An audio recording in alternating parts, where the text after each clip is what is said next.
Ganito kalakas ang sunog na sumiklab sa 5 istruktura sa Mendoza Street, Barangay Buting sa Pasig. Umabot sa unang alarma ang sunog, hudyat para rumesponde ang hindi bababa sa 4 na fire truck.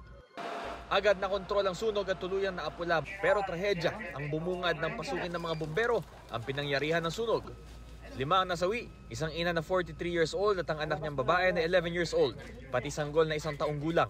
Pati ang kapitbahay nilang mag-ama na isang 45-year-old na government employee at ang bunso niyang lalaki na 15 years old. Sinasabing yung mag-inang mga yon ay nakatira po sa 3rd floor but na-locate sila sa 2nd floor na and ground floor. So talagang mayroon tayong matinding sunog na nangyari na gumuho yung bahay kaya sa lower floor sila natagpuan. Yung mag-ama naman natin sir is na-locate po sila sa 4th floor na kanilang tinitirhan.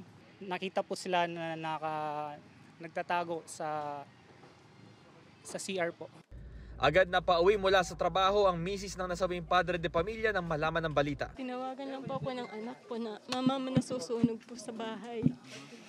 Tapos sabi ko pakihanap po si papa at saka yung kapatid mo. Tapos yun na. Sabi niya mama hindi ko makita. Ang anak naman niyang si Danmark kakauwi lang nang makitang nasusunog ang bahay nila. Meron po akong narinig na may pumutok po, tapos may bumagsak po sa harapan ko, tapos sunod-sunod na po yun, yung bike bumagsak po sa akin. Ano yung mga bumagsak? Yung mga kahoy po.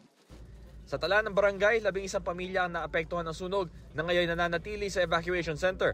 May ilang pamilyang lumikas din nang mawala ng kuryente dahil sa sunog. Doon sila sa evacuation center natin. Meron na silang shelter doon.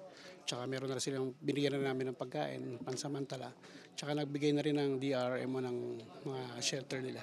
Patuloy naman ng investigasyon ng BFP sa sanhi ng apoy, pati sa halaga ng pinsala. Sad to say, yung location po ng sunog is medyo makipot yung daan, nahirapan yung mag-penetrate yung mga responders natin.